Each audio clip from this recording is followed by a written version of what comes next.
Channel medical and nurses सब। आज की क्लास है हमारी क्लास नंबर 13, जिसमें हम कम्युनिटी हेल्थ नर्सिंग के क्वेश्चन सॉल्व करने वाले हैं। जो भी लोग अपकमिंग टाइम में एग्जाम देने वाले हैं, क्वेश्चन उन लोगों के लिए बहुत ही ज़्यादा हेल्पफुल रहेंगे। आज हम है जो DHS का एक पेपर आपके लिए अपलोड किया गया है, जो कि एक ऑफिशियल पेपर है, आपके लिए बहुत ज़्यादा हेल्पफुल रहने वाला है। प्लीज़ पेपर को जाके ज़रूर देखना। और जो भी लोग चैनल पर नए हैं, प्लीज़ चैनल को सब्सक्राइब करके बेल आइकन बटन को प्रेस करके रखें, ताकि अपकमिंग टाइम में आपको हर एक तरीके की जो अपडेट्स हैं चैनल पर दी जाती हैं वो मिलती रहें। नेक्स्ट थिंग, जो भी लोग अपकमिंग टाइम में ANM, CHO या NHM के थ्रू एग्ज़ाम दे रहे हैं, उनको स्टडी मटेरियल अवेलेबल है, तो आप डायरेक्ट व्हाट्सएप पे कांटेक्ट करके उन पेपर्स को परचेस कर सकते हैं। कोई भी डाउट आपके रह जाते हैं तो आप बेझिझक होकर पूछ सकते हैं। ANM वालों को लिए 23 पेपर, मे बी 2 डेज़ बाद इन 23 पेपर में 4 पेपर्स और ऐड कर दिए जाएंगे, बट अभी उसमें टाइम लगेगा। हो सकता है संडे तक आपको 23 की जगह, ANM वालों की हम बात कर रहे हैं, 23 की जगह इसमें आपको 4 पेपर और ऐड किए जाएंगे संडे तक। लेकिन अभी आपको 23 पेपर अवेलेबल हैं, जिनका चार्ज है आपको 200 रुपीज़। और जो भी लोग CHO और NHM स्टाफ नर्स के पेपर्स लेना चाहते हैं, तो उनको भी पेपर्स अवेलेबल हैं, जिसमें आपके 38 पेपर्स अवेलेबल होंगे विद सीरीज़ के। तो आज की क्लास को हम स्टार्ट करते हैं। जिन भी लोगों ने अभी तक जितने रिसेंट के 2023 के पेपर चैनल पे अपडेट किए गए हैं नहीं देखे हैं, प्लीज़ जाके आप देखिए। आपके लिए वो पेपर बहुत ही ज़्यादा हेल्पफुल रहने वाले हैं, क्योंकि आप जितने भी जो भी एग्ज़ाम देते हैं, आपके जो डाउट रहते हैं कि क्या पुराने पेपर्स में से रिपीट होता है, तो ये पेपर्स बिल्कुल रिपीट होते हैं, क्वेश्चंस रिपीट होते हैं। यदि आप 10 CHO के पेपर देखते हैं, दैट मीन्स आपके 1000 क्वेश्चन सॉल्व हो जाते हैं। और उन 1000 क्वेश्चन में से ऐसा हो नहीं सकता कि आपको 10 क्वेश्चन किसी भी एग्ज़ाम में ना मिले। वही सेम थिंग ANM वालों के साथ भी होती है कि आपको क्वेश्चंस बिल्कुल रिपीट होते हैं। तो अभी 3 दिसंबर को आई थिंक OSSC उड़ीसा में एग्ज़ाम है, MP में एग्ज़ाम है अपकमिंग टाइम में, UPPSC का एग्ज़ाम की डेट आ गई है, तो सेम है सिलेबस वही फॉलो किया जा रहा है जो पहले था। और DHS का एग्ज़ाम है, जिनके जहाँ के भी एग्ज़ाम है, क्वेश्चन उन सबके लिए एज अ रामबाण की तरह सिद्ध होने वाले हैं। तो आप लोग इन PDF से ज़रूर पढ़ें। और जो लोग किसी भी रीज़न से PDF नहीं ले पाते, तो पेपर आपको चैनल पर भी अपडेट कर दिए जाते हैं। चलिए आज की क्लास को हम स्टार्ट करते हैं। तो यहाँ पर आज का जो क्वेश्चन है, पहला क्वेश्चन है वो आपको है, injection into spinal cavity is. ये क्वेश्चन ANM, GNM, CHO, आप कोई सा भी एग्ज़ाम देते हैं तो उसके लिए क्वेश्चन है जो बहुत ही ज़्यादा हेल्पफुल रहने वाला है। तो ऐसे इंजेक्शन जो डायरेक्ट स्पाइनल कैविटी में दिए जाते हैं, वो कौन से इंजेक्शन कहलाएंगे? ऑप्शन में है intrathecal injection, intra articular injection, intramuscular injection या फिर इंट्राओसियस इंजेक्शन। कौन से इंजेक्शन है जो क्या है, कौन से इंजेक्शन है जो डायरेक्ट स्पाइनल कैविटी में दिए जाएंगे? तो इंजेक्शन कहलाते हैं इंट्राथीकल इंजेक्शन। कौन से? Intrathecal injection. जो injection direct spinal cavity, spinal cavity का मतलब है, मान लीजिए CSF निकालना है, स्पाइनल टेप या लंबर पंचर के लिए जो इंजेक्शन यूज़ किए जाएंगे, या मेडिकेशन डायरेक्ट स्पाइनल कैविटी में इंजेक्ट की जानी है, तब जो रूट अपनाया जाता है वो कहलाता है intrathecal injection. Intra articular injection का मतलब जो इंजेक्शन जॉइंट्स के यहाँ पे दिए जाएंगे। इंट्राओसियस क्या है? इंट्राओसियस इंजेक्शन ऐसे इंजेक्शन जो आपकी डायरेक्ट एज एन, आप ये भी कह सकते हैं कि डायरेक्ट जो बोन का कैंसलस पार्ट है, या फिर बोन्स में जो डायरेक्ट इंजेक्ट किए जाते हैं वो। तो यहाँ पर इंट्रामस्कुलर जो मसल्स में दिए जाएंगे, और यहाँ पर जॉइंट्स के यहाँ पर मोस्ट ऑफ द टाइम दिए जाते हैं वो कहलाते हैं इंट्रा आर्टिकुलर। और इंट्राथीकल का मतलब है जो इंजेक्शन स्पाइनल कैविटी में इंजेक्ट किए जाएंगे वो। अब देखिए यहाँ पर जो इंजेक्शन है अलग अलग रूट से एडमिनिस्टर किए। स्किन की लेयर बताई गई है, सबसे ऊपरी लेयर होती है एपिडर्मिस, फिर डर्मिस, सबक्यूटेनियस टिश्यू, एंड जो नीचे सबसे नीचे है वो क्या है? मसल्स। तो ऐसे इंजेक्शन जो मसल्स में दिए जाते हैं डायरेक्ट, इनका जो एंगल होता है वो होता है 90 डिग्री का एंगल। वो इंजेक्शन इंट्रामस्कुलरली दिए जाते हैं, जो या तो ऑयली फॉर्म में हो। ऑयली का मतलब है कि उनकी जो सॉल्यूशन है वो कैसा हो? ऑयली हो, वो दिए जाएंगे आप कोलॉइडल टाइप के इंजेक्शन इंट्रामस्कुलरली। और यदि यही IM injection, intramuscular injection 90 degree angle से तो दिए ही जा रहे हैं, लेकिन इनमें जो मेडिकेशन है इस इंजेक्शन में आपके, वो क्या हो, इरिटेबल हो, तब जेट ट्रैक मेथड अपनाई जाती है ताकि मेडिकेशन लीक ना हो अदर टिश्यूज़ में। दूसरे होते हैं सबक्यूटेनियस इंजेक्शन। कौन से? सबक्यूटेनियस इंजेक्शन, जैसे कि इंसुलिन। क्या है? इंसुलिन, जो कि 45 डिग्री एंगल पर दिया जाता है। फिर आता है इंट्रावीनस, ऐसे इंजेक्शन जो 25 डिग्री एंगल से डायरेक्ट वेंस में इंजेक्ट किए जाते हैं, जैसे 50 ml 100 ml कोई भी मेडिसिन एडमिनिस्टर करनी है, ज़्यादा अमाउंट में मेडिकेशन एडमिनिस्टर की जानी है, कोई भी फ्लूइड इंजेक्ट किया जाना है, तब IV रूट अपनाया जाता है। फिर आता है intradermal injection.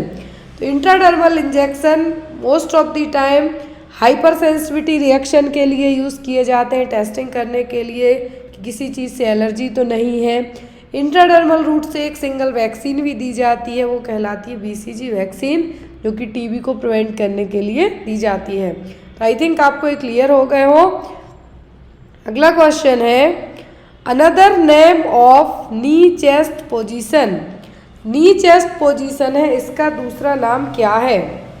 जेन्यू dorsal, lithotomy position, जेन्यू pectoral, या फिर सिम्स पोजीशन। तो जो पोजीशन है नी चेस्ट पोजीशन, क्या है? नी चेस्ट पोजीशन। तो इस पोजीशन का दूसरा नाम क्या है? तो इसका दूसरा नाम है जेन्यू पैक्टोरल पोजीशन। क्या है? जेन्यू पैक्टोरल पोजीशन। तो यहाँ पर आपका जो बॉडी का वेट है आपके नी और आपके चेस्ट के ऊपर सपोर्ट करेगा। इस पोजीशन को क्या कहा जाता है? जेन्यू पैक्टोरल पोजीशन और नी चेस्ट पोजीशन। और एक जो वेसिकोवेजाइनल फिस्टुला है या फिर लंबर स्पाइनल सर्जरी होनी हो, उस केस में ये है जो पोजीशन यूज़ की जाती है। मोस्ट ऑफ द टाइम है गायनेकोलॉजिकल, जैसे लिथोटोमी पोजीशन यूज़ की जाती है गायनेकोलॉजिकल एग्जामिनेशन के लिए। वैसे ही यदि वेसिकोवेजाइनल फिस्टुला है या फिर कुछ और कंडीशंस ऐसी डेवलप हुई हो, लेबर की ऐसी कंडीशन जिसमें कॉर्ड प्रोलैप्स हो सकती है, तब भी ये पोजीशन दी जाती है। कॉर्ड प्रोलैप्स के टाइम पर ट्रेनलाइन वर्क पोजीशन दी जाती है मोस्टली केसेस में, लेकिन गायनेकोलॉजिकल एग्जामिनेशन के लिए या फिर वेसिकोवेजाइनल फिस्टुला की सर्जरी की जानी है, तब ये पोजीशन यूज़ की जाती है जिसमें पूरी बॉडी का वेट चेस्ट और नी के ऊपर रहेगा। तो इसीलिए इस पोजीशन का नाम क्या है? नी चेस्ट पोजीशन और genupectoral position. Next one, when the combined duration of first and second stage of labor is less than 2 hours, the condition is called। तो जब पहली और दूसरी स्टेज है लेबर की, पहली और दूसरी स्टेज है लेबर की, जब यहाँ पर ये ड्यूरेशन 2 घंटे से भी कम का हो जाए, तब इसको आप क्या कहेंगे? Preterm labour, precipitate labour, premature labour, या फिर लेबर एट द टर्म। क्या कहेंगे? जब पहली और दूसरी स्टेज है लेबर की 2 घंटे से भी कम की हो जाए। ये रेयर केस, रेयर नहीं हम कह सकते, जो लेडीज़ बहुत ज़्यादा वर्कोहलिक होती हैं, मतलब बहुत ज़्यादा कामकाज टाइप का करेंगी, बहुत ज़्यादा।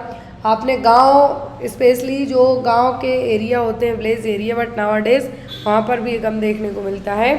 तो वहाँ पर ये प्रेसिपिटेट, इसको कहा जाता है प्रेसिपिटेट लेबर, कि लेबर पेन आए, विदिन 2 घंटे के अंदर बच्चा भी पैदा हो गया, प्लेसेंटा बाहर आ गया, सब कुछ हो गया। तो फर्स्ट और सेकंड स्टेज, लेकिन यहाँ पे बात की गई पहली और दूसरी स्टेज। दैट मीन्स जो यूट्राइन कॉन्ट्रैक्शन है, जिसको आप लेबर पेन कहेंगे, वो सर्विक्स 10 सेंटीमीटर डायलेट हो गई, तो वो हो गई पहली स्टेज। और दूसरी स्टेज का मतलब बच्चा बाहर आ गया, फीटस बाहर आ गया, तो वो गई दूसरी स्टेज। अब इन दोनों स्टेज में जो टोटल ड्यूरेशन लगता है, यदि नॉर्मली बात करें हम, तो वो लगता है 18 घंटे तक, 12 to 18 आवर्स तक। प्रीमी में, मल्टीपैरा में जो 12 की जगह 8 आवर तक हो सकते हैं फर्स्ट सेकंड स्टेज में। लेकिन जब यही स्टेज 2 घंटे से कम की हो जाए, तो ये कहलाती है प्रेसिपिटेट लेबर। क्या है? Precipitate labour. लेकिन जब यही लेबर मोर देन 48 आवर तक कंटिन्यूस चलती रहे, मतलब लेबर पेन आते रहें लेकिन बच्चा बाहर ना पाए, तब वो कहलाता है ऑब्स्ट्रक्टेड लेबर। क्या है? Obstructed labour.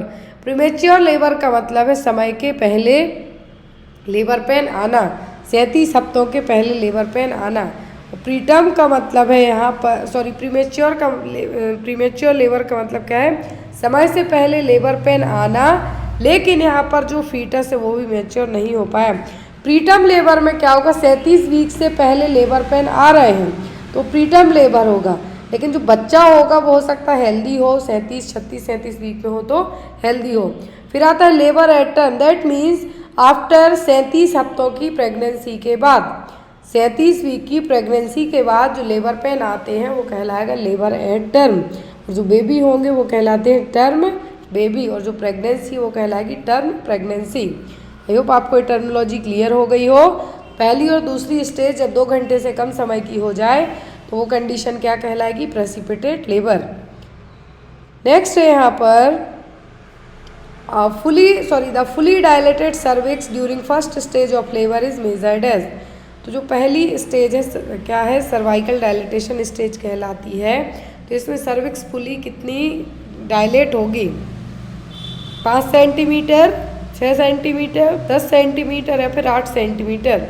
कितने सेंटीमीटर सर्विक्स डायलेट होगी फर्स्ट स्टेज ऑफ लेबर में, तो ये होती है 10 सेंटीमीटर। जो सर्विक्स का फुली डायलेटेशन पूछा गया है तो वो कितना होता है, 10 सेंटीमीटर। 10 सेंटीमीटर सर्विक्स डायलेट हो गई, मतलब फुली डायलेट हो गई। अब इस डायलेटेशन के बाद क्या होगा, एक्सपल्सन, और वो एक्सपल्सन कहलाता है बेबी एक्सपल्सन और second stage of labour. Next one, all of the following must be monitored by nurse during second stage of labour except. तो यहाँ पर सभी चीज़ें मॉनिटर की जाएंगी नर्स के द्वारा सेकेंड स्टेज ऑफ लेबर में, किसी एक को छोड़कर। दूसरी स्टेज क्या होती है लेबर की, बच्चे के बाहर आने वाली स्टेज। अब यहाँ पर सभी चीज़ें मॉनिटर करना है किसी एक को छोड़कर। Uterine contraction, descending of the presenting part, maternal comfort या फिर fetal condition. Second stage of labour में बेबी बाहर आता है, फीटस बाहर आएगा तो फीटस कंडीशन चेक करेंगे। डिसेंडिंग पार्ट है वो क्या है वो चेक करेंगे। यूट्राइन कॉन्ट्रैक्शन आना जरूरी है, क्योंकि यदि सेकेंड स्टेज में यूट्राइन कॉन्ट्रैक्शन प्रॉपर नहीं आएंगे तो बच्चा तो बाहर आ जाएगा लेकिन प्लेसेंटा बाहर नहीं आ पाएगा, और एक क्या है और ज़्यादा रिस्की कॉम्प्लिकेशन क्रिएट करेगा। जो चीज़ आपको चेक नहीं करना है, मतलब मेज़र नहीं करनी है, मॉनिटर नहीं करना, तो मैटरनल कंफर्ट, डिस्कम्फर्ट तो होगा ही होगा जब लेबर पेन में होगी कोई भी प्रेग्नेंट लेडी। तो यहाँ पर मैटरनल कंफर्ट आपको क्या है मॉनिटर करने की ज़रूरत नहीं, but your first priority is uterine contraction monitor करना है कि जो डिसेंडिंग पार्ट है, प्रेजेंटिंग पार्ट है वो क्या है और फीटल कंडीशन क्या है। Next one, the positive sign for beginning of the second stage of labour is. तो पॉजिटिव साइन क्या है सेकेंड स्टेज ऑफ लेबर के स्टार्ट होने के, expulsion of clear vaginal fluid, contractions are regular, ruptured membrane and cervix is fully dilated. तो beginning sign पूछा है, दूसरी स्टेज आती है जो लेबर की, उसकी बिगिनिंग साइन क्या है, मतलब स्टार्ट होने वाली है सेकेंड स्टेज।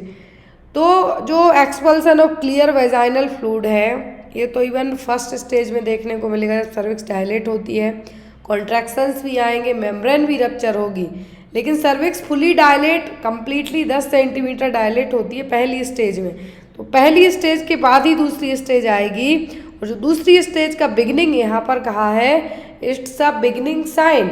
सेकेंड स्टेज का जो बिगिनिंग साइन है वो क्या है, वो cervix is fully dilated, 10 centimetre cervix dilate होगी तभी फीटल है जो एक्सपल्सन होगा। नेक्स्ट वन, तो ब्रेडिकार्डिया की रेंज क्या होती है, बिलो 60, कितना, बिलो 60। और जो टैकीकार्डिया है इसमें एडल्ट्स में क्या रेंज रखी जाती है कि पल्स रेट कितना हो जाए, तो टैकीकार्डिया की होगी 100, मतलब बहुत ज़्यादा हाई जाना, 100 से ज़्यादा, तो टैकीकार्डिया में 60 से कम, बिलो 60 ब्रेडिकार्डिया। अब लेकिन यहाँ पे बात की जा रही है फीटस की। फीटस का मतलब है यहाँ पर जो यूट्रस में है बेबी, बाहर नहीं आया है, बाहर आएगा तब हम उसको बेबी न्यूबॉर्न में कंसीडर करेंगे, लेकिन वो क्या है गर्भ में, यूट्रस में है, तो उस टाइम पे जो ब्रेडिकार्डिया है वो कितनी हार्ट रेट को कंसीडर करेंगे। तो जो नॉर्मल हार्ट रेट होती है बेबी की वो होती है 140 to 160, 140 to 160 तक, 140 से 160 जो नॉर्मल हार्ट रेट होगी फीटस की, 140 से 160। लेकिन यहाँ पे बात की जा रही है फीटस की। अब ब्रेडी का मतलब तो क्या होगा, कम पल्स रेट और हार्ट रेट। तो अब यहाँ पे कंसीडर की जाएगी less than 120 beat per minute. लेकिन जब आप कंटिन्यू 15 मिनट तक मॉनिटरिंग करेंगे तब आपको आइडिया होगा कि बच्चे को फीटस को ब्रेडी का आइडिया है। क्लियर? यदि आपको ऑप्शन डी ना आए एग्जाम में और ऑप्शन सी आए तब आप इसको मार्क कर सकते हैं, क्योंकि यहाँ पे दो ऑप्शन है जो मिलते जुलते हैं, लेकिन जो सबसे बेस्ट आंसर होगा इस तरीके के ऑप्शन में आपको होगा जब आप कंटिन्यूस 15 मिनट तक मॉनिटरिंग करेंगे तब। अभी फीटल ब्रेडी का आइडिया यदि एक बार में 120 बीट पर मिनट है, हो सकता है मदर की जो पोजीशन है वो किसी अलग तरीके की पोजीशन में लेटी हुई हो या फिर कुछ और रीज़न हो, तो आप 15 मिनट बाद दोबारा चेक करेंगे। तो यदि तब भी इतनी ही आती है मतलब फीटल ब्रेडी का आइडिया है। क्लियर? अगला क्वेश्चन है आपका regarding breath holding spells in children, one of the following statement is not true. Breath holding spells में जो बच्चों को लेके सही पॉइंट कौन सा नहीं है? तो ब्रीथ होल्डिंग स्पेल मतलब जब बच्चे रोते हैं, मोस्टली बच्चों में देखने को मिलता है। तो यहाँ पे जब बच्चे सभी रोते हैं, लेकिन कुछ बच्चे ऐसे होते हैं जिसको आप सांस चढ़ाना या फिर सांस रोकना भी कह सकते हैं। उस टाइम पे यदि आप देखेंगे तो बच्चों के जो लिप्स हैं उनमें साइनोसिस तक देखने को मिलेगी, क्योंकि वो उनकी सांस जो ब्रीदिंग जो नॉर्मल वे होता है वो डिस्टर्ब हो जाता है। वो आ किए रहेंगे, आपको साउंड नहीं आएगा उतनी देर तक। कुछ बच्चे 10 सेकेंड तक क्या कर लेंगे, सांस को अपनी रोक के रखेंगे और बस आवाज़ किए रहेंगे, मतलब वो बहुत रो रहे हैं, तो वो क्या कहलाता है? वो कहलाता है सांस रोकना। ब्रीथ होल्डिंग स्पेल का मतलब है सांस रोकना, और इसको लेके ब्रीथ होल्डिंग स्पेल को लेके कौन सा स्टेटमेंट सही नहीं है? फर्स्ट ऑप्शन है it is Fairlie common in the first 2 year of life. ये बिल्कुल सही है। 2 साल की एज ग्रुप तक ये सबसे ज़्यादा देखने को मिलता है। इवन ये जो 2 साल की एज कही गई है और ब्रीथ होल्डिंग स्पेल मेरी बेटी में बहुत जैसे ही रोना स्टार्ट करती थी और ये देखने को मिलता था। बट इस केस में सेकंड यहाँ पे ऑप्शन है it does not contribute to increase risk of seizure disorder. ये ऐसा कुछ भी नहीं करता है। कॉमनली ये 2 साल तक के बच्चों में होता है और इससे सीजर वगैरह आने के कोई चांस नहीं होते हैं। फिर थर्ड ऑप्शन है parent are advise to ignore and not to reinforce these attacks. ये बिल्कुल सही है कि पेरेंट्स को एडवाइस किया जाता है कि आप ऐसे केस में बच्चों को क्या करें। तो एक तरीके से हम ये कहेंगे कि बच्चों को इतना चिड़चिड़ा या फिर आप ये नहीं बना सकते कि बच्चों को दोबारा से इस तरीके से हो। फिर it must be immediately attend to prevent hypoxia and onset of seizures. तो ऐसा नहीं है। तो यहाँ पर वही चीज़ कही गई है कि ब्रीथ होल्डिंग स्पेल को लेके बच्चों में सही पॉइंट कौन सा नहीं है। तो जब फर्स्ट है कि 2 साल तक के कॉमन है, दूसरा यहाँ पे जो ऑप्शन कहा है ये बिल्कुल सही है कि सीजर्स को लेके ब्रीथ होल्डिंग स्पेल्स का कोई कनेक्शन नहीं है। तीसरा है कि parents are advise to ignore, मतलब पेरेंट्स को एडवाइस किया जाता है कि ऐसी एक्टिविटी या फिर बच्चे को इतना चिड़चिड़ा ना बनाए कि वो सांस रोकने की नौबत पे आ जाए। तो लास्ट ऑप्शन है आपका it must be immediately attend. तो ऐसा नहीं है। जब भी बच्चे को ब्रीथ होल्डिंग स्पेल आते हैं फिर सांस रोकता है बच्चा रोते रोते, तो आप पीछे से बैक को रब कीजिए और थोड़ा सा चाहे तो आप 2-3 बार पीठ पर है जो हाथ से मे बी लाइटली हाथ से आप क्या कर सकते हैं, पीठ को जोर से थपथपा सकते हैं, तो बच्चा कॉमन हो जाएगा, मतलब नॉर्मल वे में आ जाएगा। तो यहाँ पर क्या होगा आपका आंसर ऑप्शन नंबर डी। अगला क्वेश्चन है आपको 18-month-old baby present with recurrent episode of excessive crying followed by cyanosis, unconscious and occasional seizures since 9 months of age. What is the most likely diagnosis is? यहाँ पे देखिए question में कहा गया है कि 18 महीने का बच्चा है, 18-month-old बेबी है, रिकरेंट एपिसोड आ रहे हैं एक्सेसिव क्राइंग के, जिसके साथ क्या हो रहा है, साइनोसिस हो रहा है, बेबी अनकॉन्शियस भी हो रहा है, कभी ओकेजनली सीजर्स भी आ जाते हैं, बच्चे की उम्र 9 महीने है। तो किस तरीके का डायग्नोसिस होगा, epilepsy, anoxic spells, breath holding spells, vasovagal attack. अब यहाँ पर जो हमने अभी इसके पहले के क्वेश्चन में पढ़ा है सेम वही चीज़ है कि बार बार बच्चा रोता है तो साइनोसिस होगा, जब ब्रीथ होल्डिंग स्पेल होगा बच्चा सांस रोकेगा तो साइनोसिस होगा और लिप्स आप बच्चे के ब्लू कलर के होने लगेंगे, बच्चे का पूरा फेस पेलनेस देखने को मिलेगी।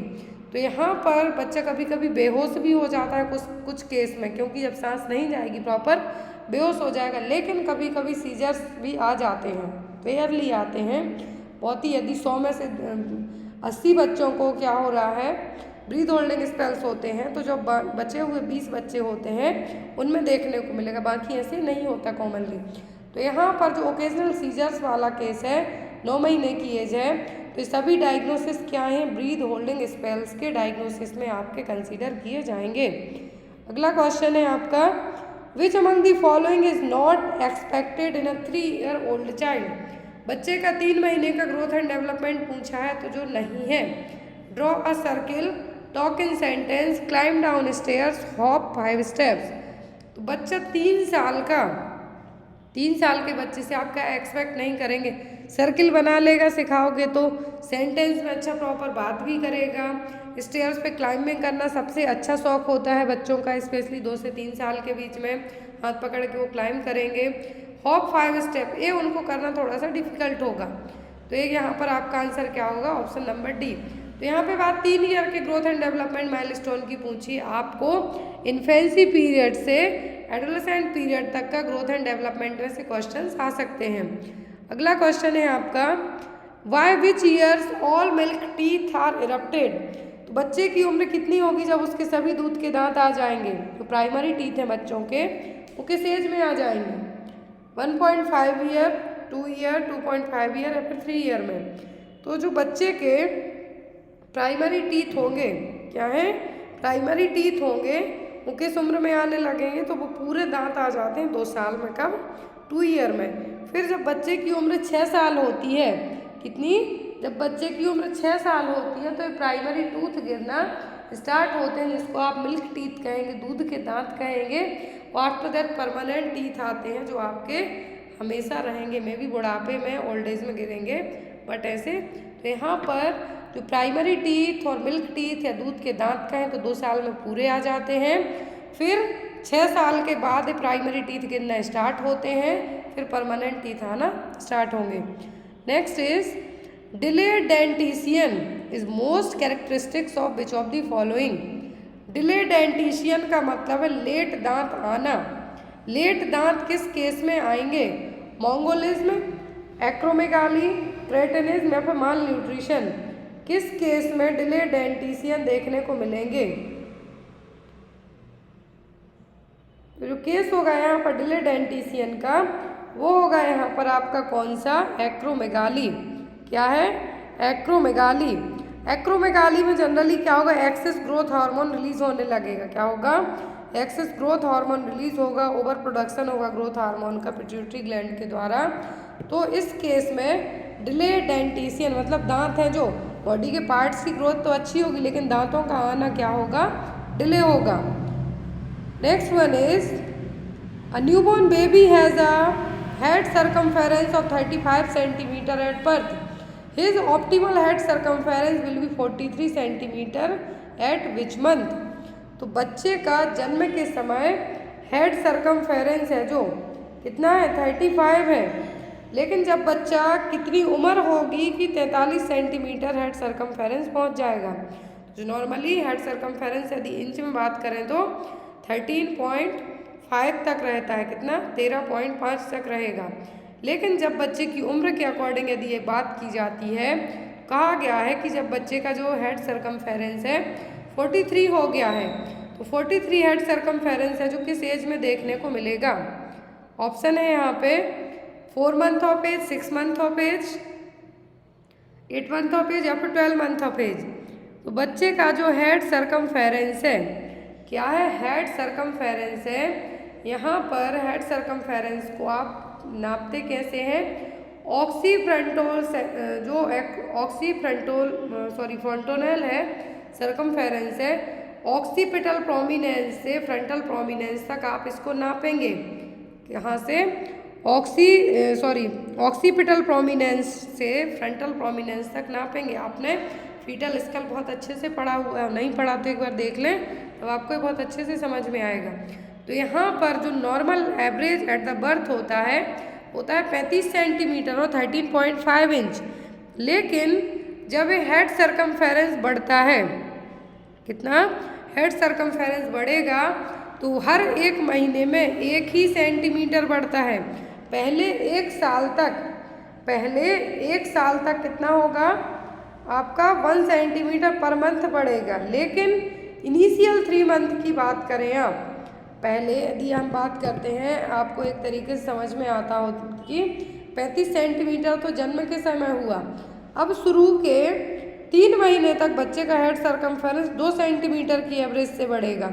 बाकी फिर 3 महीने की एज के बाद बच्चे का head circumference 1 centimetre per month के हिसाब से बढ़ता है। अकॉर्डिंग टू दैट कि 43 सेंटीमीटर किस एज में पहुंचेगा 12 महीने की एज में और 12 month of age. Clear. Next question है foetal growth is maximally affected by which of the following hormone. तो फीटस की ग्रोथ है किस हार्मोन के कारण डिस्टर्ब होगी। ऑप्शन में है यहाँ पर इंसुलिन, ग्रोथ हार्मोन, कॉर्टिसोल या फिर थायरोक्सिन। तो फीटल की ग्रोथ है जो किस हार्मोन की वजह से डिस्टर्ब होगी, तो वो डिस्टर्ब होगी आपकी इंसुलिन हार्मोन के कारण। इंसुलिन के कारण इंसुलिन जनरली ग्रोथ फैक्टर्स को क्या करेगा, इनिशिएट करने का काम करेगा, डबल रोल प्ले करता है। इंसुलिन क्या करेगा, ग्लूकोरेगुलेटरी हार्मोन के तौर पे भी काम करेगा और जो भी आपकी बॉडी में एनर्जी वगैरह की ज़रूरत है तो उसके लिए हेल्पफुल करेगा कौन, इंसुलिन। लेकिन यदि इंसुलिन हार्मोन ही क्या हो जाए, डिस्टर्ब रहे, तो मैक्सिमम जो अफेक्ट होगा, अफेक्ट तो सभी हार्मोन के कारण होगा लेकिन मैक्सिमली अफेक्ट पूछा है तो होगा अकॉर्डिंग टू दैट इंसुलिन की कमी के कारण। ज़्यादा के कारण भी होगा, कम के कारण भी होगा। Next is gender of external genitalia of fetus becomes clearly distinguished at what week of gestation. तो जो बच्चे का जेंडर मेल है या फीमेल है, किस वीक की प्रेगनेंसी पीरियड में जो एक्सटर्नल जेनाइटल ऑर्गन है बच्चे के बनना स्टार्ट होंगे, किस वीक में पता चल जाएंगे आपको कि बच्चा मेल है या फीमेल है। 10 वीक में, 16 वीक में, 12 वीक में, कि जो बेबी है मेल है या फीमेल है, जो यूट्रस में है बेबी, जो फीटस है तो मेल है या फीमेल कैसे आइडेंटिफाई होगा, मतलब किस वीक में एक्सटर्नल जेनाइटेलिया बनना स्टार्ट होंगे कि आप पहचान कर सकते हैं। जो एक्सपर्ट होते हैं सोनोग्राफी में, तो बहुत सारी जगह जो फीटल एग्जामिनेशन जब आपकी 8th वीक या फिर 12th वीक की स्कैनिंग होती है उस टाइम पे क्या किया जाता है कि बहुत सारे मतलब रेयरली या फिर हम कह सकते हैं, क्योंकि जो फीटस को आइडेंटिफाई करना मतलब मेल है या फीमेल है, तो अकॉर्डिंग टू दैट ये क्या है, बैन है। बट जो छोटी छोटी जगह होती है वहाँ पे ये चीज़ इजीली अवेलेबल हो जाती है बहुत सारे लोगों को। तो यहाँ पर जो genital external genitalia organ fetus के कब पहचाने जा सकते हैं, जनरली ये 10 वीक की प्रेगनेंसी में। कब, जब फीटस 10 वीक का होगा उस टाइम पे एक्सटर्नल जेनाइटेलिया बनने स्टार्ट होंगे, तो उस टाइम पर क्लियरली पहचान हो सकती है जब अल्ट्रासोनोग्राफी होती है उस टाइम पे। तो कब होगा है, 10 वीक्स की प्रेगनेंसी में। जो स्कैनिंग होती है बेबी के लिए, जब जो फीटस स्कैनिंग होती है वो आपको एग्ज़ाम में एक तो ये आती है कि कब कौन सी होती है, तो 10 वीक में जब फर्स्ट स्कैनिंग होती है आपकी, एक होती है प्रेगनेंसी को कंफर्म करने के लिए कि प्रेग्नेंट है या नहीं। फिर दूसरी होती है आपकी सेकेंड मंथ में, मतलब हम ये कह सकते हैं 8 to 10 वीक में होती है, जिसमें न्यूरल ट्यूब डिफेक्ट को भी आइडेंटिफाई किया जाता है। फिर होती है 5th मंथ स्कैनिंग, जिसको हम क्या कहेंगे, जो एनोमली स्कैनिंग होती है वो कब होती है, 5th मंथ की प्रेगनेंसी में, जनरली 20 वीक की प्रेगनेंसी में, और इसको 20 to 25 वीक के बीच में किया जाता है एनोमली स्कैनिंग को, कि बेबी में कोई जो कंजेनाइटल डिफेक्ट है वो तो डेवलप नहीं हो रहे हैं, उसको चेक करने के लिए। फिर होती है 8वें वीक की प्रेगनेंसी में, बेबी का जो प्रेजेंटेशन है वो पेल्विक में किस तरीके से ब्रीच प्रेजेंटेशन है, वर्टेक्स है, और बेबी किस लाई में लॉन्गिट्यूडनल है, ट्रांसवर्स है, तो इस सभी चीज़ों को चेक करने के लिए 8 वीक में एक स्कैनिंग की जाती है। फिर जब एक लास्ट में, कुछ हॉस्पिटल्स में होती है कुछ में नहीं होती है, 37 और 38 वीक में स्कैनिंग की जाती है कि कितना सर्विक्स डायलेट है, कितने दिन लग सकते हैं, इन सभी के लिए। लेकिन बेसिकली जो स्कैनिंग होती है उतनी हार्मफुल तो नहीं होती अकॉर्डिंग टू गायनेकोलॉजिस्ट के, बट कुछ लोगों को लगता है कि जो स्कैनिंग से क्या है बेबी को प्रॉब्लम होती है, तो यहाँ पर जब यदि एक्सटर्नल जेनिटल ऑर्गन की बात करें तो 10 वीक में आइडेंटिफाई होने लगेंगे। एनोमली स्कैनिंग पूछे तो जनरली 20 से 25 वीक की प्रेगनेंसी में की जाती है। फिर एक कन्फर्मेटरी या फिर हम ये कह सकते हैं कि जो न्यूरल ट्यूब डिफेक्ट के लिए एंटी स्कैनिंग की जाती है नचल रिजिडिटी पता करने के लिए। बेबी की जो नेक यहाँ पे फ्लूइड वगैरह कलेक्ट तो नहीं हो रहा है, वो होती है कि अब 2 महीने की प्रेगनेंसी में। नेक्स्ट क्वेश्चन है यहाँ पे आपका, a child can copy a circle first at what age. तो बच्चा, कोई भी बच्चा किस एज में एक सर्किल को कॉपी कर सकता है? 2 years of age, 1.5 year, 4 year या फिर 3 ईयर में। तो बच्चा और चाइल्ड है जो सर्किल कब बना सकता है? 3 साल की एज में। कब? 3 साल की एज में। एग्जाम में आपको जो ग्रोथ एंड डेवलपमेंट का माइलस्टोन है सिटिंग पूछें कि बच्चा कब बैठने लगता है विद सपोर्ट के, तो 6 मंथ में। बच्चा क्राउलिंग कब करता है? 9 मंथ में। बच्चा स्टैंड मतलब खड़े कब होगा? तो 1 ईयर में, 1-2 स्टेप भी चलने लगता है। लेकिन ये ज़रूरी नहीं कि यदि किसी के यहाँ बच्चे हों और जो भी लोग इस क्लास को देख रहे हैं, मान लीजिए आपका बच्चा 1 ईयर तक वॉक नहीं कर पाता है, ज़रूरी नहीं है कि सभी बच्चों का डेवलपमेंट एक सा हो। कुछ बच्चों में थोड़ा डिले होता है, कुछ में अर्ली होता है। Next one is, what is the average birth weight of Indian child. तो जो इंडियन बेबीज़ होते हैं उनका बर्थ वेट कितना होता है? 2.9 kg, 2.8 kg, 3.3 kg या फिर 2.5 kg। तो एक एवरेज इंडियन बेबी का बर्थ वेट पूछा गया है। एवरेज इंडियन बेबी का बर्थ वेट है जो कितना होता है? तो एवरेज यदि जो यदि नॉर्मल की बात करें हम, तो नॉर्मल तो 2.5 kg रहता है। कितना? नॉर्मल जो बर्थ वेट होता है बच्चे का कितना होता है? 2.5 kg। लेकिन यदि हम एक एवरेज बात करते हैं तो इंडियन बेबी हैं जो जनरली 2.8 kg वेट तक के डिलीवर हो जाते हैं। तो इंडियन बेबीज़ हैं, यदि नॉर्मल बर्थ वेट पूछें तो कितना होता है? 2.5 kg। Normal birth weight 2.5 kg। लेकिन एवरेज बर्थ वेट की जब बात होती है तो जो एवरेज बर्थ वेट होता है बच्चों का 2.8 kg। इंडिया में जो बच्चे जन्म लेते हैं उनका वजन जनरली 2.8 kg रहता है। लेकिन एग्ज़ाम में यदि आपको ओनली नॉर्मल बर्थ वेट पूछे तब आपको 2.8 kg पे मार्क नहीं करना, तब आपको कहना है 2.5 kg मतलब कि 2500 ग्राम। और यदि इससे कम आता है मतलब क्या है? वो बच्चा लो बर्थ वेट बेबी है। 2.5 kg और बिलो 2.5 kg है। बिलो 2.5 kg या फिर लेस देन 2.5 kg कहते हैं तो क्या है? LBW, low birth weight baby. लेकिन मोर देन 2.5 kg मतलब नॉर्मल है। इंडियन बेबीज़ में यदि एवरेज की बात हो रही है, यहाँ पे नॉर्मल नहीं पूछा है, यहाँ पे एवरेज बर्थ वेट पूछा है, तो वो होता है 2.8 kg तक। क्लियर? अगला क्वेश्चन है यहाँ पे, how much is the IQ of a child with mental as of 7 and a chronological age of 7 year. Question ध्यान से देखिए, यहाँ पर आपको IQ फॉर्मूला लगाना है इंटेलिजेंसी क्वाड्रेंट के लिए। यदि बच्चे की मेंटल एज कितनी है? 7 है। और बच्चे की जो क्रोनोलॉजिकल एज है, क्या है? बच्चे की जो क्रोनोलॉजिकल एज है वो कितनी है? वो भी 7 है। तो IQ फॉर्मूला निकल के क्या आएगा? अब यहाँ पे ऑप्शन है 100, 120, 145 या फिर 80। तो जो IQ फॉर्मूला के अकॉर्डिंग, IQ फॉर्मूला क्या है? Mental as divided by chronological age into 100। अब यहाँ पे आप IQ फॉर्मूला लगाते हैं 7 डिवाइडेड बाय 7 इंटू 100। तो अब आपका निकल के क्या आता है? तो आपका निकल के आएगा 100। यहाँ पे आपके लिए मैं IQ फॉर्मूला और जो मेंटल रिटार्डेशन की जो कैटेगरी है अकॉर्डिंग टू IQ के वो ऐड करती हूँ जिससे आपको और अच्छे से समझ। Mental as divided by chronological age into 100। तो यहाँ पर कहा गया है क्वेश्चन में, अब जरूरी नहीं कि एग्जाम में आपको 7 ईयर ही रहे। 7 की जगह आपको मेंटल एज 10 दे सकते हैं, क्रोनोलॉजिकल एज है जो आपको 9 दे सकते हैं, या फिर मेंटल एज 10 दे दें, क्रोनोलॉजिकल एज 12 दे दें। तो यहाँ पर आपको एक एग्जाम्पल के तौर पर मेंटल एज और क्रोनोलॉजिकल एज बताई गई है। तो जो मेंटल एज और क्रोनोलॉजिकल एज देख के यदि IQ निकालने को कहेंगे तब आपको ये फॉर्मूला अपनाना है कि mental as divided by chronological age into 100।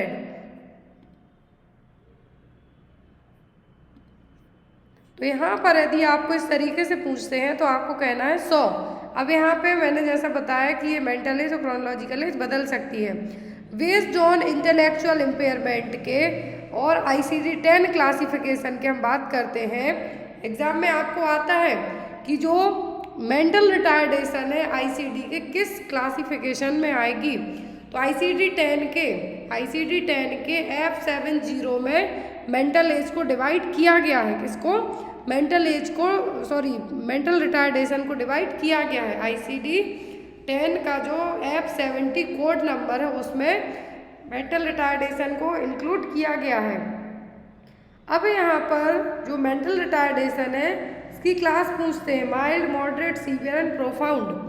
तो जो माइल्ड मेंटल रिटार्डेशन होगी जब IQ लेवल 51 से 70 तक रहेगा, 51 to 70 और 50 to 70 मतलब क्या है, माइल्ड मेंटल रिटार्डेशन है, एजुकेबल है, आप इसको समझा के पढ़ा के ठीक कर सकते हैं। मॉडरेट मेंटल रिटार्डेशन में IQ लेवल 36 to 50 तक रहेगा और ये ट्रेनेबल है।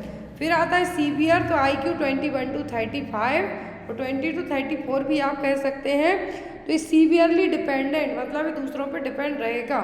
फिर आता है प्रोफाउंड, मतलब IQ लेवल बिलो 20 और इस तरीके के पर्सन को हॉस्पिटल में ही रहने की ज़रूरत रहेगी, वैसे ठीक नहीं होगा normally. Mild, moderate, severe and profound ICD 10 classification में इसको F70 में कंसिडर किया गया। F70 mild, F71 moderate, F72 severe और F73 प्रोफाउंड। क्लियर?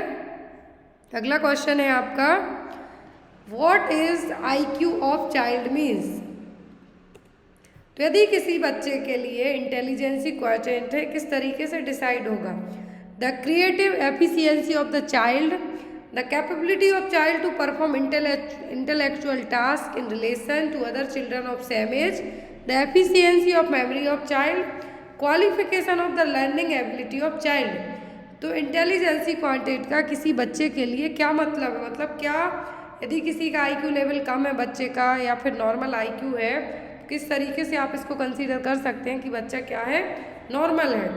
तो यहाँ पर IQ लेवल का मतलब है कि बच्चे की जो क्षमता है, जो इंटेलेक्चुअल टास्क है अपने सेम एज के बच्चों के साथ उसी टाइप से कर पा रहा है या नहीं।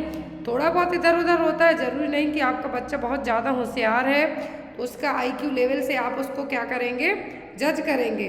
कुछ बच्चे छोटे में होशियार होते हैं, मतलब थोड़ा कम पढ़ते हैं लेकिन कुछ बड़े होके पढ़ते हैं, तो ये चीज़ आपके बच्चे के IQ लेवल को डिसाइड नहीं करेगी, मतलब आपका बच्चा नॉर्मल है एबनॉर्मल है। यहाँ पे बात की जा रही है कि IQ का मतलब क्या है। तो IQ का मतलब कि जब बच्चा कोई भी इंटेलेक्चुअल टास्क, सोचने समझने की क्षमता या फिर कुछ भी करने की जो क्षमता है अपने सेम एज के बच्चों के जैसे कर पा रहा है, यहाँ पर वो है।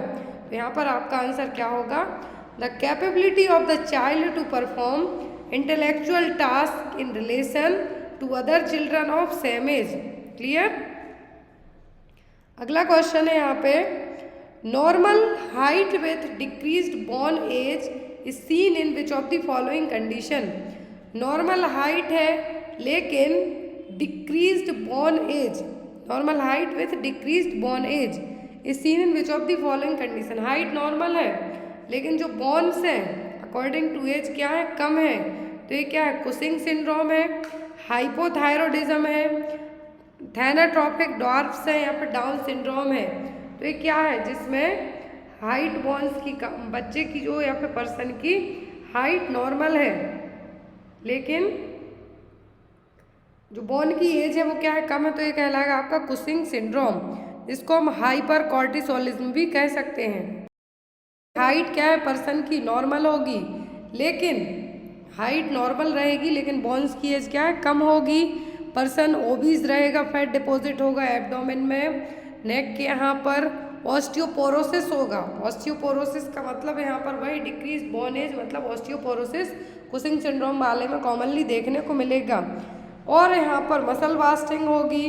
मेनली एग्जाम में यदि आपको आता है तो ये होगा कैसे, जब आपकी जो एड्रिनल ग्लैंड है किडनी के ऊपर, जो रीनल ग्लैंड और एड्रिनल ग्लैंड है, एक्सेस कॉर्टिसोल, क्योंकि कॉर्टिसोल को वही रिलीज करेंगी, ज़्यादा कॉर्टिसोल रिलीज करें तब आपको क्या होगा, कुशिंग सिंड्रोम। और कुशिंग सिंड्रोम में आपको एग्जाम में बहुत सारे क्वेश्चंस आते हैं जनरली, या तो आपकी बॉडी ने अलग से रिलीज किया, मतलब कि बॉडी ने कुशिंग सिंड्रोम में क्या किया, कॉर्टिसोल हार्मोन को एक्स्ट्रा रिलीज किया, या और जो आपकी किडनी है वही बहुत सारे स्पेशली फ्लूइड और इलेक्ट्रोलाइट बैलेंस को बना के रखती हैं। लेकिन ये हार्मोन यदि आपकी बॉडी में ज़्यादा होता है तो कुशिंग सिंड्रोम होगा, और जब कोई भी बीमारी होती है तो उसके लक्षण भी होंगे। लेकिन कुशिंग सिंड्रोम वाला पर्सन क्या रहेगा, एब्डोमेन उसका आगे की तरफ रहेगा, और जो पीछे की तरफ से हम बात करें तो एक तरीके से हमें कह सकते हैं बफेलो हम्प, एग्जाम में आता है बफेलो हम्प, किसमें देखने को मिलेगा, तो बफेलो हम्प भी देखने को मिलता है कुशिंग सिंड्रोम में। किसमें, कुशिंग सिंड्रोम में। तो अब कुशिंग सिंड्रोम यदि आपकी किडनी ने ज़्यादा रिलीज नहीं किया, एड्रिनल ग्लैंड ने कॉर्टिसोल रिलीज नहीं किया, आप खुद लंबे टाइम से किसी बीमारी को ट्रीट करने के लिए लंबे समय से ग्लूकोकॉर्टिकॉइड्स लेते हैं, या फिर जो आपको एड्रिनल ट्यूमर हो जाता है, या फिर किडनी में इस तरीके की प्रॉब्लम होगी कि जो इस हार्मोन के रिलीज को क्या करेगी, बढ़ाएगी, तो ये सभी चीज़ें कुशिंग सिंड्रोम को कॉज कर सकती हैं। Next is in asymmetrical intrauterine growth restricted which of the following organ is not affected. तो जो असिमेट्रिकल IUGR है, क्या है, असिमेट्रिकल IUGR, तो इस जो असिमेट्रिकल IUGR वाला यदि बच्चा होता है तो यहाँ पर कौन सा ऑर्गन अफेक्ट नहीं होगा, सबक्यूटेनियस फैट, मसल, लिवर या फिर ब्रेन। तो जनरली जो सिमेट्रिकल और असिमेट्रिकल दो तरीके के क्या होंगे, जो इंट्रायूट्राइन ग्रोथ रिस्ट्रिक्टेड बेबी होते हैं वो होंगे। तो इनमें कौन सा ऑर्गन अफेक्ट होगा और कौन सा नहीं होगा। तो जब असिमेट्रिकल IUGR बेबी की हम बात करते हैं तो जनरली ये 70 से 80% केस में तक देखने को मिलेगा, क्या, असिमेट्रिकल IUGR।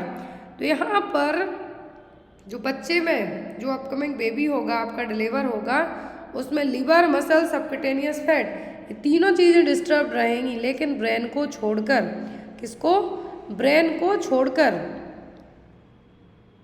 जो सिमेट्रिकल होंगे वो छोटे होंगे, क्या है, उनकी हेड बॉडी दोनों छोटा होगा सिमेट्रिकल वाले, लेकिन असिमेट्रिकल वाले जो होंगे, यहाँ पे मैं आपको एक इमेज ऐड करती हूँ जिससे और इजी, इमेज से आप इजीली समझ सकते हैं। जो नॉर्मली बच्चे होते हैं, जो नॉर्मल इंट्रायूट्राइन लाइफ होती है बच्चे की, होती है नॉर्मली 37 वीक्स, लेकिन जो बच्चे IUGR वाले बेबी होते हैं उनने अपना 37 to 38 वीक तक कंप्लीट कर लिया, लेकिन उस केस में उनकी ग्रोथ है जो क्या हुई, कम हुई।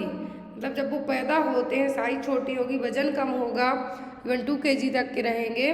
तो यहाँ पर जो सिमेट्रिकल IUGR वाले बच्चे होंगे, इनका ब्रेन छोटा होगा, बॉडी बड़ी होगी इस तरीके से, लेकिन जो असिमेट्रिकल वाले होते हैं इनका ब्रेन बड़ा होगा। कैसे होगा, ब्रेन की साइज है जो बड़ी होगी age compare to symmetrical IUGR के। तो यहाँ पर भी क्वेश्चन वही है कि कौन सा ऑर्गन है जो असिमेट्रिकल में दी हुई है, कि जिसमें कौन सा पार्ट अफेक्ट नहीं होता है। क्वेश्चन है ये आपका IUGR में, इंट्रायूट्राइन ग्रोथ रिस्ट्रिक्शन में। तो इंट्रायूट्राइन ग्रोथ रिस्ट्रिक्शन का मतलब पहले समझिए आप। इंट्रायूट्राइन ग्रोथ रिस्ट्रिक्शन में होगा क्या कि जो बच्चा है नॉर्मली 37 वीक कंसीडर किया जाता है नॉर्मल टर्म प्रेगनेंसी के लिए। तो बच्चे ने अपने वो 37 वीक कंप्लीट कर लिए, लेकिन उसके बाद भी जब बच्चा पैदा होता है तो बच्चे का वजन कम होगा। 38 वीक कंप्लीट कर लिए, बच्चे का वजन कम होगा, साथ ही साथ बच्चे के लिए कुछ और अदर चीज़ें आपको देखने को मिलेंगी। तो जो नॉर्मली ग्रोथ प्रोफाइल होगी इस तरीके से रहेगी। फर्स्ट इमेज देखिए आप, फर्स्ट इमेज देखिए रही। और जो सिमेट्रिकल और असिमेट्रिकल की बात की जा रही है, जो सिमेट्रिकल इंट्रायूट्राइन ग्रोथ रिस्ट्रिक्शन वाले बेबी होते हैं इनके ब्रेन की साइज बहुत छोटी होती है एज कंपेयर टू असिमेट्रिकल के। और असिमेट्रिकल वाले बच्चों की जो हेड और जो ब्रेन की साइज है वो नॉर्मल बच्चे जो प्रॉपर डिलीवर होते हैं उनके ही जैसी रहेगी। क्लियर। और जो मेन कॉज होगा असिमेट्रिकल का होगा क्रोनिक हाइपोक्सिया और माल न्यूट्रिशन, मतलब माँ ने प्रॉपर तरीके से खाना पीना नहीं खाया, तो ये चीज़ें रहेंगी। Next one is which of the following anthropometric assessment which does not show much change in 1 to 4 year. तो एंथ्रोपोमेट्रिक असेसमेंट है जो 1 से 4 साल की एज में ज़्यादा चेंज देखने को नहीं मिलेगा। Mid arm circumference, skin fold thickness, chest circumference, head circumference ratio या फिर हाइट। ध्यान से देखिए 1 से 4 साल की एज में बच्चे का एंथ्रोपोमेट्रिक मेजरमेंट में बच्चे की height, weight, mid arm circumference, chest circumference और यहाँ पे आपकी सभी चीज़ें इंक्लूड रहेंगी। तो अकॉर्डिंग टू दैट हम बात करते हैं तो 1 से 4 साल के बच्चे में स्किन फोल्ड थिकनेस, बच्चा जितना ज़्यादा छोटा रहता है जनरली 1 साल में बच्चे के हाथ में अच्छे फोल्ड रहेंगे, मोटा ताज़ा रहेगा, लेकिन जैसे जैसे बढ़ेगा हाइट बढ़ती है तो बच्चे का जो फोल्ड थिकनेस है वो कम होने लगते हैं, तो ये तो चेंज हो जाते। दूसरा सी ऑप्शन है चेस्ट सरकमफेरेंस और हेड सरकमफेरेंस, इसमें भी चेंज देखने को मिलेंगे आपको। फिर आता है हाइट, 1 से 4 साल के बच्चे की हाइट में बहुत ज़्यादा डिफरेंस होता है, तो यहाँ पर जो चीज़ नहीं चेंज होगी, ज़्यादा चेंज नहीं होगा, होगा मिड आर्म सरकमफेरेंस। क्या है? Mid arm circumference. और मिड आर्म सरकमफेरेंस हम चेक कैसे करते हैं? साकिर टेप से। किससे? साकिर टेप से, जिसमें रेड, येलो और ग्रीन बैंड रहेगा। ग्रीन मतलब बच्चा प्रॉपर हेल्दी है, येलो है तो आप उसको खाना पीना खिला के ठीक कर सकते हैं, और रेड है मतलब बच्चे को हॉस्पिटलाइज करके प्रॉपर न्यूट्रिशन की ज़रूरत है और सीवियर मालनरिश्ड है बच्चा। अगला क्वेश्चन है sitting height is equal to which of the following. Sitting height किसके इक्वल होगी? Head circumference, chest circumference, upper segment या फिर crown rump length. Sitting height है जो बच्चे की किसके बराबर होगी? तो यहाँ पर जो क्या है सिटिंग हाइट है जो किसके बराबर होगी? होगी क्राउन रम्प लेंथ के। आप जब स्कैनिंग पढ़ते हैं तब आपने देखा होगा कि जो मेजरमेंट बच्चे की लंबाई चेक करने के लिए टॉप ऑफ द हेड से बम्प तक, बटक्स तक जो चीज़ चेक की जाती है, हेड के टॉप से, जिसको हम क्राउन कहते हैं, हेड पे ही आप ताज पहनेंगे, यहाँ पर वही है क्राउन, और रम्प का मतलब है बटक्स। तो सिटिंग हाइट है जो इक्वल किसके होगी? क्राउन रम्प लेंथ के। क्लियर? अगला क्वेश्चन है how many number of deciduous teeth can be seen in children. तो डेसिडियस टीथ का मतलब है दूध के दांत और प्राइमरी टीथ। तो बच्चों में डेसिडियस टीथ कितने होते हैं? 20, 24, 28 या फिर 32। तो जो यहाँ पर डेसिडियस टीथ की बात की जा रही है, डेसिडियस टीथ वही मैं आपको फिर से रिपीट करती हूँ, प्राइमरी टीथ, मिल्क टीथ या फिर दूध के दांत या फिर डेसिडियस टीथ। और ये जनरली बच्चों में 6 महीने की एज से आना स्टार्ट होते हैं और 2 साल की एज में पूरे कंप्लीट आ जाते हैं। और ये होते हैं कितने? टोटल 20। कितना? 20। Next one is wind swept sign और deformity is seen in which of the following condition. क्या है? वाइंड स्वेप्ट साइन किसमें देखने को मिलेगा? स्कर्वी में, रिकेट्स में, एकोंड्रोप्लासिया या फिर ऑस्टियोपोरोसिस में। तो यहाँ पर जो वाइंड स्वेप्ट साइन है, वाइंड स्वेप्ट साइन किसमें देखने को मिलेगा? तो जो वाइंड स्वेप्ट साइन और वाइंड स्वेप्ट डिफॉर्मिटी है ये देखने को मिलती है किसमें? स्कर्वी वाले बच्चे में। किसमें देखने को मिलेगी? स्कर्वी वाले बच्चे में। और जो wind swept sign, swept, wind swept deformity ये देखने को मिलती है रिकेट्स के बच्चे में। किसमें? रिकेट्स के बच्चे में देखने को मिलेगी। बोन्स किस तरीके से हो जाएंगी? यहाँ पर ये देखिए बोन्स इस तरीके से आपकी हो जाएंगी। तो बच्चों में जो रिकेट्स होता है विटामिन डी की कमी के कारण। किसके कारण? विटामिन डी की कमी के कारण। और जो यहाँ पर वाइंड स्वेप्ट डिफॉर्मिटी और जो वाइंड स्वेप्ट साइन है ये देखने को मिलेगा रिकेट्स में, जिसमें जनरली बोन्स हैं जो नॉर्मली फॉर्मेशन इनका नहीं होगा। किसके कारण? Lack of calcium, vitamin D और फॉस्फेट की कमी के कारण। क्योंकि हमारी बोन्स किससे मिलके बनती हैं? कैल्शियम, विटामिन डी और फॉस्फेट से। मोस्टली जो यदि आपको एग्जाम में क्वेश्चन आता है हमारी बॉडी में कौन सा मिनरल सबसे ज़्यादा होता है, तो वो होता है कैल्शियम, जो बोन्स आपकी हड्डियाँ हो गई, दांत हो गए, इनको बनाने में काम करेगा। तो यहाँ पर जो वाइंड स्वेप्ट साइन है ये होगा रिकेट्स के कारण। रिकेट्स होता कैसे? विटामिन डी की कमी के कारण। आपकी बॉडी में विटामिन डी की कमी है, कैल्शियम आपकी बॉडी में एब्जॉर्ब नहीं हो पाएगा। कैल्शियम को एब्जॉर्ब होने के लिए विटामिन डी की ज़रूरत पड़ेगी। विटामिन डी सबसे ज़्यादा सूर्य की किरणों से आपको मिलेगा। तो यहाँ पर उसी विटामिन डी की कमी के कारण रिकेट्स होगा। रिकेट्स में जो यहाँ पे स्वेप्ट साइन दिखाई दे रहे हैं देखने को मिलेंगे। Next is breast feeding is Contra indicated if the mother is taking which of the following medication.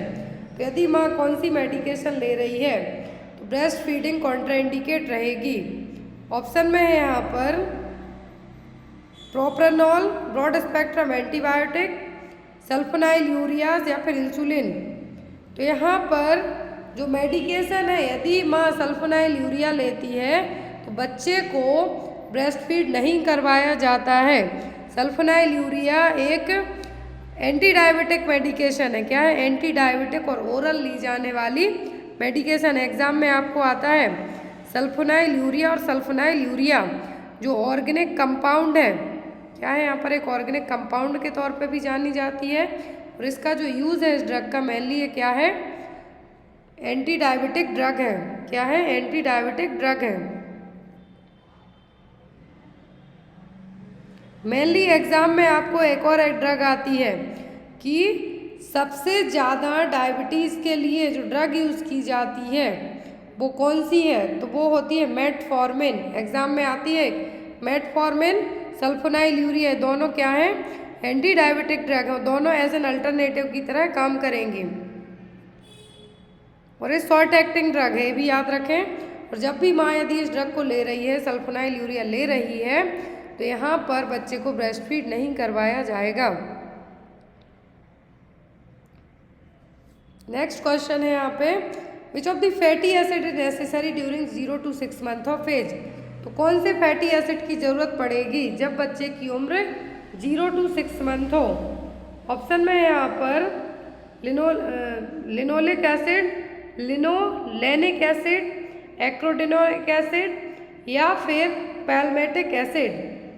तो यहाँ पर ये जो आपको पूछा गया है कि 0 to 6 month की एज में, 0 to 6 month की एज में है जो किस तरीके की, किस एसिड की ज़रूरत पड़ेगी। तो जनरली बच्चे को जो फैटी एसिड की ज़रूरत है वो किस एज में पड़ेगी? 0 to 6 month की एज में सबसे ज़्यादा क्यों पड़ रही है? तो लिनोलेनिक एसिड ज़रूरत तो सबकी होती है, लेकिन कुछ मेम्ब्रेन को, या फिर हम ये कह सकते हैं कि जब बच्चे के लिए हार्ट और ब्लड वेसल्स डेवलप होती हैं उस टाइम पर सबसे ज़्यादा लिनोलेनिक एसिड की ज़रूरत पड़ेगी। वो बच्चा जब 0 to 6 month एज का होगा तो ये जो फैटी एसिड है लिनोलेनिक एसिड, लिनोलेक अलग है और लिनोलेनिक अलग है, एसेंशियल फैटी एसिड है और इसकी ज़रूरत 0 to 6 month। Which one of the following is not reported to be clinical manifestation of zinc deficiency state in children? जिन बच्चों में जिंक की कमी है, क्वेश्चन ध्यान से देखिए, जिन बच्चों में जिंक की कमी है उसमें कौन से साइन देखने को नहीं मिलेंगे? Dwarfism and hypogonadism, liver and spleen enlargement, impaired cell mediated immunity, macrocytic anaemia. तो यहाँ पर जिंक की कमी होती है। जिंक का तो ये सबको पता है कि डायरिया को ट्रीट करने में यूज़ किया जाता है। जिंक मेडिसिन डायरिया को ट्रीट करने में दी जाती है 14 दिन तक।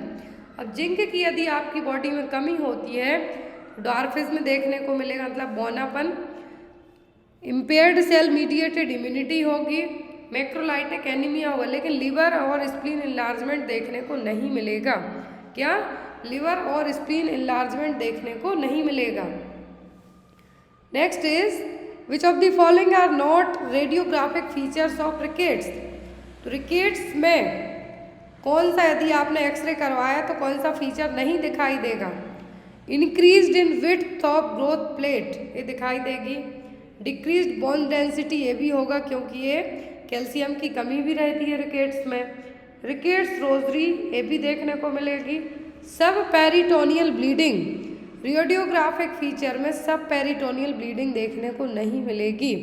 बाकी यहाँ पे सभी चीज़ें दिखाई देंगी। रेडियोग्राफिक फीचर का मतलब है जब आप एक्सरे करवाते हैं तब। Next one is perioral rashes, pigmentation of skin creases and neuritis seen in deficiency of which mineral. तो पेरीओरल रैशेस देखने को मिल रहे हैं पिगमेंटेशन हो रहा है, स्किन क्रीजेज हो रही हैं, न्यूराइटिस देखने को मिल रहा है। तो ये किस मिनरल की कमी के कारण होगा? पिगमेंटेशन है स्किन पर, स्किन क्रीजेस हैं, न्यूराइटिस है, तो ये किस मिनरल की कमी से हो रहा है? तो ये सभी चीज़ें यहाँ पे ऑप्शन में दिया हुआ है, जिंक, कॉपर या फिर मैग्नीशियम और बायोटिन। तो यहाँ पर ये सभी चीज़ें होंगी जिंक की कमी के कारण। किसके कारण? जिंक की कमी के कारण। और न्यूराइटिस का मतलब है आपकी नर्व्स में इन्फ्लामेशन होना, जो कि किसी वायरस या फिर बैक्टीरिया या फिर कुछ कमी के कारण हो सकता है। तो यहाँ पर न्यूराइटिस है, जो क्या है? न्यूराइटिस हो गया, पिगमेंटेशन हो गया स्किन पे, पेरिओरल रैशेस हो गए। तो ये सब किसकी कमी के कारण हो रहे हैं? जिंक की कमी के कारण। Next is when a patient present with scorbutic rosary, bone pains and X-ray reveals Frankel's lines indicate what? जब पेशेंट को स्कॉर्ब्यूटिक रोजरी, यहाँ पर देखिए साइन बताए गए हैं, फिर यहाँ पर ऑप्शन में है, तो यहाँ पर स्कॉर्ब्यूटिक रोजरी, बॉन पेन और एक्सरे रिवील करता है क्या? Freckles line. तो ये सब किस में देखने को मिलेंगी? ऑप्शन में है यहाँ पर स्कर्वी, एकॉन्ड्रोप्लासिया, सिफिलिस या फिर रिकेट्स। तो ये सब चीज़ें किस में देखने जब बच्चे को सीवियर स्कर्वी हुआ हो? क्या है? विटामिन सी की कमी के कारण क्या होता है? स्कर्वी। तो यहाँ पर रेचाइटिक रोजरी है जो, या फिर हम रोजरी साइन कह सकते हैं। स्कर्वी वाले भी होते हैं, क्रिकेट्स वाले भी होते हैं, लेकिन यहाँ पे जो इमेज में दिख रहे हैं ये क्या है? रोजरी साइन, और पेन रहेगा बोन्स में, पेल्किन फ्रैक्चर होगा और फ्रैंकल लाइन देखने को मिलेगी वाइट कलर की। तो ये सब किसके साइन है? स्कर्वी के। अगला क्वेश्चन है, एक्सेस ऑफ विटामिन के newborn cause which of the following condition? Newborn baby में विटामिन के यदि ज़्यादा हो जाता है तो क्या कॉज करेगा? ब्लीडिंग टेंडेंसीज, हाइपर बिलिरुबिनेमिया, वॉमिटिंग या फिर हीमोलाइसिस। तो यहाँ पर विटामिन के यदि न्यूबॉर्न बेबी में ज़्यादा होने की बात की जाती है, ज़्यादा होने की बात की जा रही है, तो इससे क्या होगा? हाइपर बिलिरुबिनेमिया। क्या है? बिलिरुबिन का लेवल ज़्यादा बढ़ेगा आपकी बॉडी में। विटामिन के का काम क्या होता है आपकी बॉडी में? ब्लीडिंग को प्रिवेंट करने के लिए at the time of birth newborn baby को as soon as possible intramuscular route से विटामिन के इंजेक्ट किया जाता है, ताकि ब्लीडिंग वगैरह ना हो। अब यहाँ पर यदि यही विटामिन के ज़्यादा हो जाता है, तब बच्चे में हाइपर बिलिरुबिनेमिया होने के चांसेस रहेंगे। यहाँ पर आपका आंसर क्या होगा? Option number B. Next one is costochondral junction swelling are seen in which of the following condition? यहाँ पर ये देखिए, कोस्टोकॉन्ड्रल जंक्शन किस केस में देखने को मिलेगा?